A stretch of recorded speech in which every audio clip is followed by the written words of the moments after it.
Assalamualaikum warahmatullahi wabarakatuh. Alhamdulillahirabbil alamin wa bihi nasta'in wa ala umuri dunya waddin wassalatu wassalamu ala asrofil anbiya'il wal mursalin wa ala alihi wa sahbihi ajmain. Amma ba'du. Yang terhormat Bapak Muhammad Irfan, SHI MSy, selaku dosen pengampu mata kuliah Hukum Acara Perdata dan Peradilan Agama. Saya, Indah Kalola, dengan NPM 2321020204 dari Fakultas Syariah Universitas Islam Negeri Raden Intan Lampung. Di sini, saya akan membuat tugas video untuk memenuhi ujian tengah semester. Saya akan membacakan materi tentang surat kuasa dan surat gugatan. Yang pertama, saya akan membacakan pengertian surat kuasa dan surat gugatan. Dalam praktik hukum, surat kuasa merupakan dokumen yang sangat penting karena menjadi dasar kewenangan bagi seseorang untuk bertindak atas nama orang lain. Pasal 1792 KUHP Perdata menyebutkan pemberian kuasa adalah suatu persetujuan yang berisi pemberian kekuasaan dari seseorang pada orang lain yang menerimanya untuk atas nama pemberi kuasa menyelenggarakan suatu urusan. Dari ketentuan ini dapat dipahami bahwa surat kuasa bersifat kontraktual, lahir dari adanya kesepakatan antara pemberi kuasa dan penerima kuasa. Surat kuasa juga merupakan perjanjian konsensual, artinya sah sejak tercapainya kata sepakat. Meskipun belum diwujudkan dalam bentuk tertulis, akan tetapi dalam praktik beracara di pengadilan, surat kuasa wajib dituangkan secara tertulis, jelas, dan tegas. Para ahli hukum juga memberikan definisi yang beragam. Yang pertama ada subjekti, menyatakan bahwa surat kuasa adalah perjanjian di mana seseorang memberikan kekuasaan kepada orang lain untuk melakukan suatu tindakan hukum. Yang kedua, Abdul Qadir Muhammad menegaskan surat kuasa merupakan instrumen hukum yang lahir dari kepercayaan sehingga hanya berlaku sejauh penerima kuasa menjalankan kewenangan yang diberikan. Yang ketiga, Sudikno Mertokusumo menambahkan surat kuasa adalah bentuk representasi hukum yang memungkinkan orang lain bertindak dalam kapasitas hukum tertentu, khususnya dalam beracara di pengadilan. Dengan demikian, surat kuasa dapat dimaknai sebagai dokumen hukum yang berfungsi memberikan legal standing kepada pihak lain untuk mewakili kepentingan pemberi kuasa dalam urusan hukum tertentu. Yang kedua, pengertian gugatan. Secara etimologi, kata gugatan berasal dari kata dasar gugat yang berarti menuntut, mempersoalkan, atau meminta pertanggungjawaban.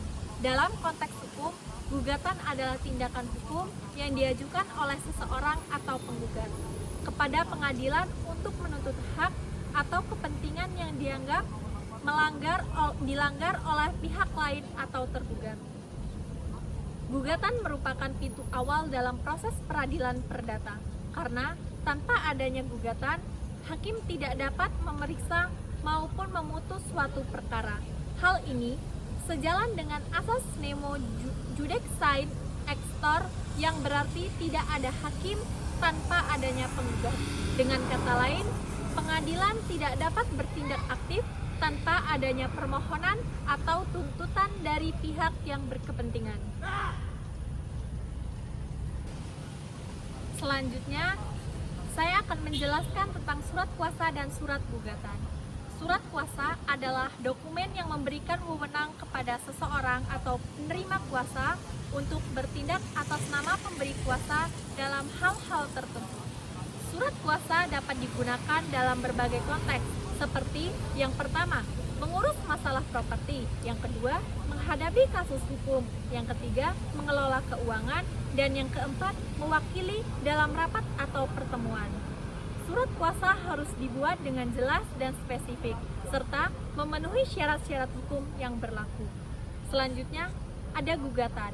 Gugatan adalah permohonan yang diajukan kepada pengadilan untuk meminta perlindungan hukum atas hak-hak yang dilanggar. Gugatan dapat diajukan dalam berbagai kasus seperti sengketa properti, perceraian, tuntutan ganti rugi, dan pelanggaran kontrak. Gugatan harus memenuhi syarat-syarat hukum yang berlaku seperti adanya hak yang dilanggar, adanya kepentingan yang sah, dan adanya objek gugatan yang jelas. Dalam proses gugatan, pihak yang menggugat atau penggugat harus membuktikan bahwa hak-haknya telah dilanggar oleh pihak yang digugat atau tergugat. Adapun dasar hukum surat kuasa. Dasar umum Pasal 1792 KUHP Perdata mendefinisikan pemberian kuasa sebagai persetujuan untuk memberikan kekuasaan kepada orang lain untuk menyelenggarakan suatu urusan atas namanya. Surat kuasa khusus didasarkan pada Pasal 1795 KUHP Perdata yang memungkinkan pemberian kuasa untuk kepentingan tertentu atau lebih. Surat kuasa umum didasarkan pada Pasal 1796 KUHP Perdata yang mencakup segala kepentingan pemberian kuasa. Dasar hukum surat gugatan. Gugatan tertulis diatur dalam Pasal 118 ayat 1 HIR yang mewajibkan gugatan perdata dimasukkan dengan surat yang ditandatangani oleh penggugat atau wakilnya serta Pasal 142 RBG. Gugatan lisan dan persyaratan material diatur dalam Pasal 120 HIR, namun gugatan tertulis lebih diutamakan mengacu pada Pasal 8 ayat 3 RV yang mengharuskan gugatan memuat identitas para pihak. Yang terakhir ada kesimpulan. Berdasarkan uraian dari pembahasan mengenai hubungan antara surat kuasa dan surat gugatan, dapat ditarik beberapa poin penting sebagai berikut. Yang pertama ada gugatan merupakan sarana utama dalam hukum acara perdata untuk menuntut hak yang dilanggar, sekaligus menjadi dasar bagi pengadilan untuk memeriksa dan memutus suatu perkara. Tanpa adanya gugatan, hakim tidak dapat menjalankan fungsinya. Sesuai asas nemo, direkstein ekster, atau tidak ada hakim tanpa penggugat. Yang kedua ada surat kuasa merupakan instrumen hukum yang memberikan kewenangan formal kepada seorang advokat atau kuasa hukum untuk mewakili kepentingan pemberi kuasa dalam proses beracara. Surat kuasa khusus yang sah dan memenuhi syarat sebagaimana diatur dalam Pasal 123 HIR dan Pasal 1792 KUHP Perdata adalah syarat mutlak bagi sahnya perwakilan hukum. Dan yang ketiga ada hubungan antara surat kuasa dan gugatan adalah hubungan yang bersifat simbolik dan saling melengkapi. Gugatan menjadi aspek substansi dalam menuntut hak, sementara surat kuasa menjadi dasar formal agar gugatan dapat diajukan oleh kuasa hukum. Ketidakadaan salah satunya akan mengakibatkan proses hukum menjadi cacat formil dan berpotensi dinyatakan tidak dapat diterima oleh hakim.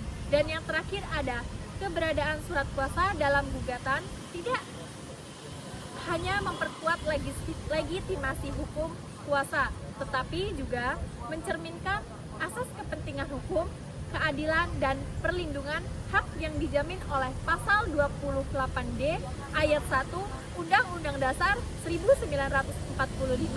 Dengan kata lain, surat kuasa dan gugatan bersama-sama merupakan pilar penting dalam menjamin tercapainya tujuan hukum.